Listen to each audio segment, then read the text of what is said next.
Assalamualaikum warahmatullahi wabarakatuh. Perkenalkan, nama saya Yulian Alifano dengan NIM F1D117023. Di sini saya akan mempresentasikan hasil tugas UTS mata kuliah reklamasi dan pasca tambang dengan dosen pengampu, yakni Bapak Lutfi Wahyudi STMT serta Bapak Insinyur Gindo Tampu Bolon MS.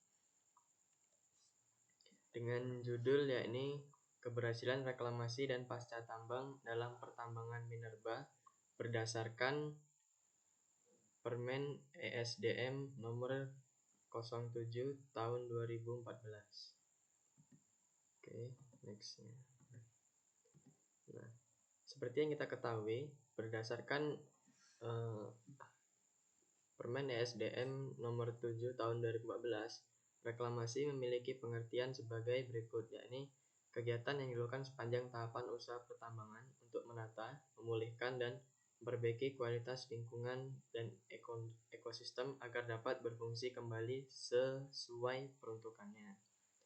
Nah, reklamasi ini tentu saja harus disediakan oleh pemilik atau pemegang izin usaha pertambangan untuk melakukan kegiatan reklamasi yang kita kenal sebagai jaminan reklamasi.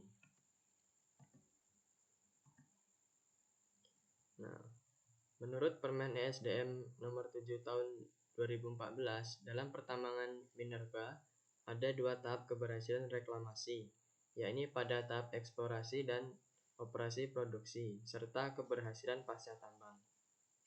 Pada tahap eksplorasi dan operasi produksi, kegiatan reklamasi terdiri atas penata gunaan lahan, revegetasi, dan penyelesaian akhir. Nah, indikator keberhasilan reklamasi pada tahap eksplorasi, yakni pada kegiatan reklamasinya penata gunaan lahan, terdapat 4 objek kegiatan, di mana setiap objek ini memiliki parameter-parameter dalam keberhasilan reklamasi, yaitu penataan permukaan tanah, parameternya yakni luas area yang ditata.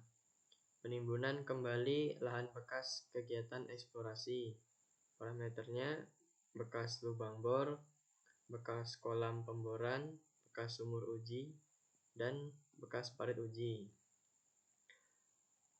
Pada penebaran tanah zona pengakaran, parameternya yakni luas area yang ditabur dan pH tanah. Untuk pengendalian erosi dan pengelolaan air, parameternya yakni saluran drainase dan bangunan pengendali erosi.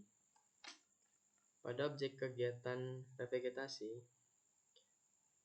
terdapat penanaman dengan parameternya yakni luas area penanaman, di mana di situ akan ditanami oleh tanaman penutup, tanaman cepat tumbuh, dan tanaman lokal, serta ada pertumbuhan tanaman, yakni tanaman penutup, tanaman cepat tumbuh, dan tanaman lokal.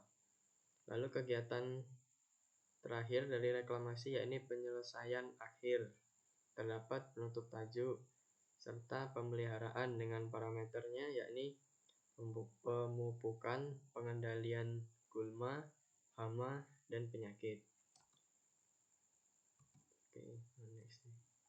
Nah, pada indikator keberhasilan reklamasi tahap operasi produksi, terdapat penata gunaan lahan, yakni terdapat 4 objek kegiatan, di mana setiap objek ini memiliki parameter-parameter dalam keberhasilan reklamasi, yakni penataan permukaan tanah, parameternya yakni luas area yang ditata, stabilitas timbunan. Lalu ada penimbunan kembali lahan bekas kegiatan eksplorasi, parameternya yakni luas area yang ditimbun, stabilitas timbunan. Lalu ada penebaran tanah zona pengakaran dengan parameter yakni luas area yang ditabur dan pH tanah. Lalu ada pengendalian erosi dan pengelolaan air dengan parameter saluran drainase dan bangunan pengendali erosi. Lalu pada kegiatan revegetasi terdapat penanaman dengan parameter luas area penanaman, baik itu tanaman penutup, tanaman cepat tumbuh, dan tanaman lokal, serta pertumbuhan tanaman yang parameternya tanaman penutup, tanaman cepat tumbuh, dan tanaman lokal. Lalu ada pengelolaan material pembangkit air asam tambang dengan parameternya yakni pengelolaan material, bangunan pengendali erosi, dan kolam pengendap sedimen. Serta akhir dari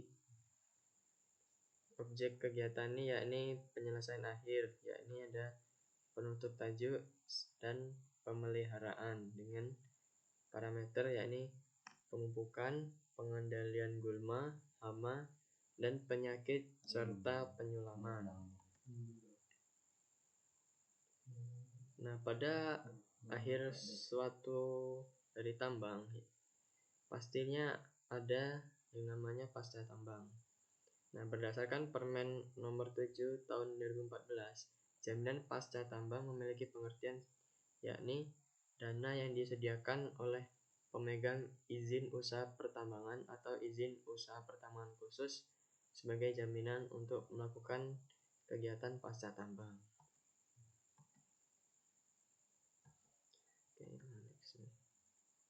Nah, indikator dalam keberhasilan pasca tambang sendiri terdapat objek kegiatannya yakni tapak bekas tambang dengan kegiatannya yakni pembongkaran fasilitas tambang, reklamasi lahan bekas fasilitas tambang, pembongkaran dan reklamasi jalan tambang, lalu reklamasi tambang permukaan baik itu pit dan waste dump, lalu reklamasi lahan bekas kolam pengendapan, serta pengamanan semua lahan bekas tambang dengan sistem tambang bawah tanah yang berpotensi bahaya terhadap manusia.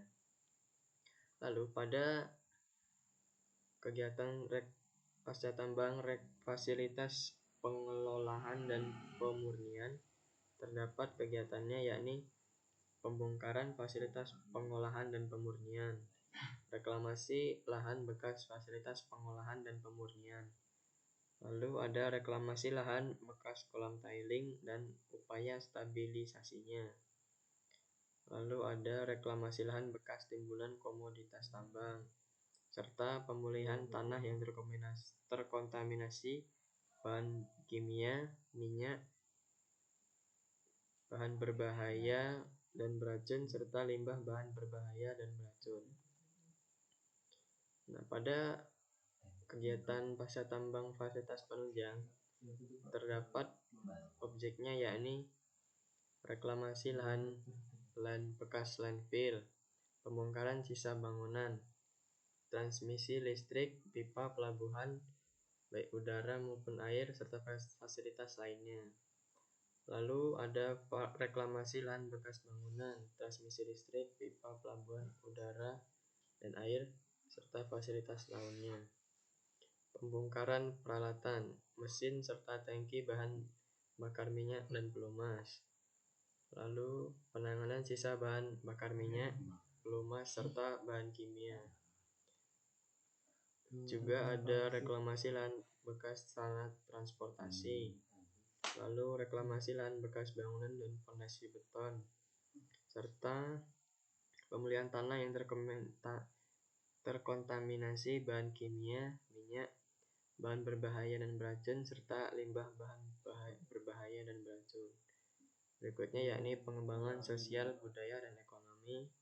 Lalu ada pemeliharaan serta pemantauan dengan objek kegiatan yakni kualitas air permukaan, kualitas air laut, kualitas air tanah, kualitas udara, kebisingan, dan kualitas tanah. Baiklah, itu saja yang dapat saya sampaikan. Lebih kurangnya saya minta maaf.